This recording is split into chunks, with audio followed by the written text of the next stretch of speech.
Last but not least, Capricorn. This is a Capricorn Sun, Moon, Rising, and Venus bonus reading for the month of March.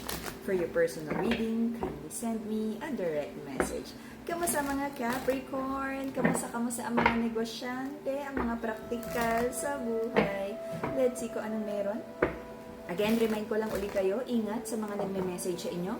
If you're ready to have your personal reading, just send me a direct message. Kung kailangan, i-validate muna kung ako talaga yun bago magbayad. Alright? Sa mga old clients, alam niyo yung nag-iisang number ko, Viber, Boteam, Telegram, kapareho yan ng aking Gcash. Alright? Capricorn. This is a Capricorn Sun, Moon, Rising, and Venus. Bonus reading for the month of March. Okay, let's see kung anong meron. May bago ba? O umuulit lang? Okay. Before I start, okay, yung crystals natin nakasale pa rin from the regular price of 2,500, 199 na lang. 1,999 na lang. Alright, PM lang. Capricorn. Moving forward to a better situation, marami kang gustong gawin, marami kang plano, at sabi mo kahit anong mangyari, itutuloy mo yung mga pangarap mo sa buhay mo. You're trying to detach. There's an Empress here, a long-term partner, a wife, of official partner energy. Pag may Empress kasi, ito ay binigyan ng long-term plans, engage, kasal, nag-live-in, okay? An Empress na hindi na niya nakikita ang light at the end of the tunnel. She's trying to detach. Sabi niya, pagod na siya or ayaw na niyang umasa sa mga pangako, or for now, ayaw niyang umasa na may mababago pa. Okay? Yung mga Capricorn right now, trying to connect with the divine, nagdadasal, nagmamanifest, ang dami niyang doubts kung very Capricorn, kung darating pa ba yung malaking blessing na naka-adjust para sa kanya. Sabi ng masculine here, gusto niyang mas mag-focus sa blessing, sa happiness, binabalanse niya. Do maraming iniisip, I feel yung manifestation mas nakalin sa energy ng masculine, ha? So binabalanse niya, do marami siyang mga iniisip. Sabi niya is magfo-focus siya dun sa mga happiness, silver lining ng situation. Okay? And yeah. Justice card, kasal, pangako in reverse. I feel nagkaroon ng injustice, unfair situation, problema sa kasal. But kahit maraming problema, kahit shaky, still, you're trying to build on long-term goals. Okay? Parang iniisip na temporary lang yan, malalagpasan din yan. Kahit gano'n ka dark ng situation, ay chapter lang yan. Okay? Same old cycle, maraming unacceptable situation sa relationship na to. But sabi ng mga Capricorn, sige, balance lang, patience. Okay? Nakita ko rin yung energy na nagko-connect sa divine, humihingi ng sagot, humihingi ng wisdom. Okay? Someone is like, someone has decided to stay, resisting the urge to walk away. Doon nalulungkot ang mga Capricorn, walang pagbabago sa situation, but you're choosing to stay. At someone here is being stubborn. Ayaw tapusin yung relationship, but being stubborn also not to change their ways. Meron ditong energy of reconnection, reconciliation, but the masculine, no, may dishonesty.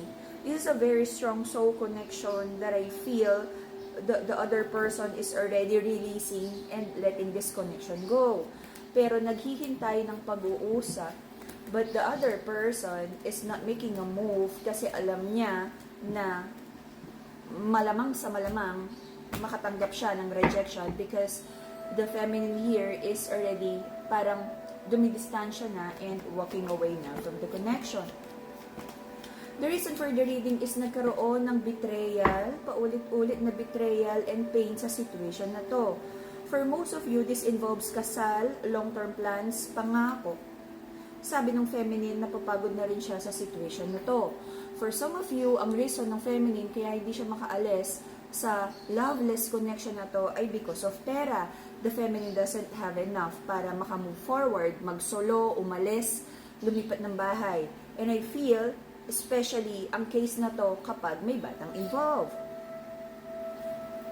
So, sabi nung feminine, ang ginagawa na lang niya is, she doesn't wanna care, ayaw na lang niyang makibalita para hindi siya masyadong masaktan kung ano man yung katotohanan ng sitwasyon. Recent past, there's an energy of nagfo-focus ang mga Capricorn sa kabuhayan, long-term plans, connection, family, friends, network. Kasi ang sabi ng mga Capricorn, mahalaga yung mga connections dahil nandito umiikot ang negosyo at suporta. Maraming gustong kausapin tungkol sa negosyo. Marami kang pinagpipray na wisdom, clarity. Gusto mong maintindihan ang sitwasyon.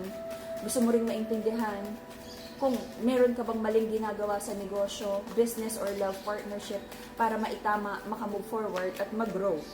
You're avoiding conflict right now. Basta ikaw is focus ka lang sa sarili mong negosyo. Like, kung nasa corporate ka, nagfo-focus ka lang sa task mo. Wala kang time na makipag-compete, na ma-involve kapag may nagchichismisan dyan. Wala ka ng time doon. Basta, sobra kang napapressure sa goal mo na financial stability. Right now, I feel meron ka mga hinihintay na blessings na nagkakaroon ng delays for now.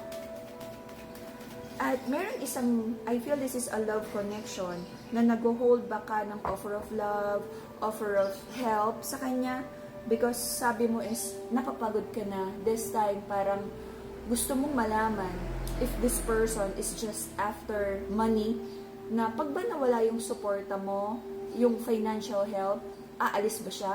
Pera lang ba talaga? Especially on the side of the masculine, tinetest niya yung person niya kung pera lang ba talaga ang gusto. Sabi ng person ng mga Capricorn, aware siya na nagkaroon ng mga maling decision about this partnership in the past.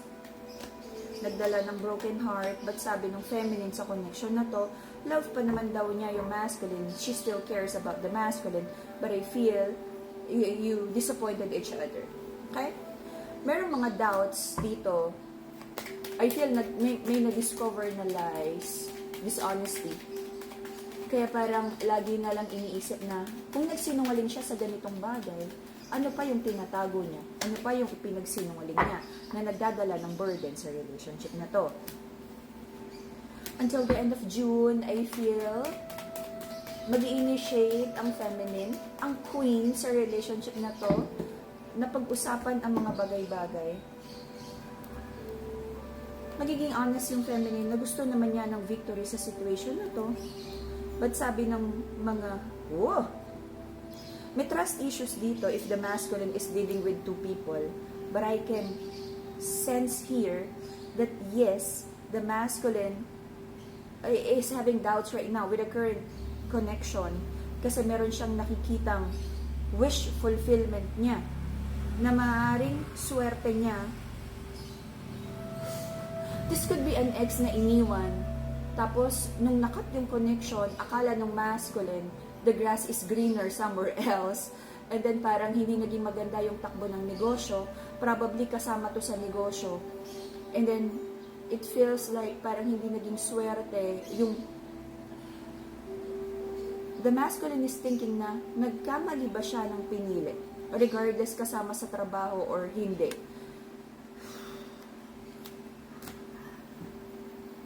Napakahalaga sa mga Capricorn ng pera, kabuhayan, negosyo. At tong masculine na to, especially if yung masculine yung Capricorn, the masculine feels like ang pagpili niya ng partner ay yung makakatulong din sa kanya. Or kung hindi man niya kasama sa negosyo, ay someone na marunong mag-manage ng pera at hindi lustay at hindi yung hingi ng hingi at umaasa. Okay? I feel nagkamali ng pagpili yung masculine. Kaya may lumalayo na isang feminine here because alam niya na may confusion yung masculine. And right now, a choice has to be made. Alright? May isang connection dito na pakiramdam ng masculine, mas healthy kasama in terms of building like long-term partnership. Okay? Kasi ang partnership, this is not about love. Marunong din bang humawak ng pera to? Gastador ba to? Maluho ba to? May dishonesty ba sa pera to? Maraming considerations, alright? So I feel until the end of June, may isang malaking decision na kailangan gawin. Okay? I feel someone made the wrong choice. Whew! Nahihirapan ng masculine right now about finances. Pero sabi niya, ilalaban niya to, whatever it takes. Marami siyang inaayos about finances. Ilalaban niya to. At sabi niya, this time, magiging wise na siya sa pagpili ng love connection. Namimili. Star fulfillment.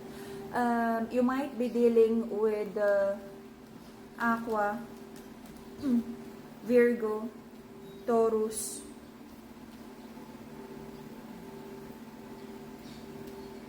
Pisces, Cancer,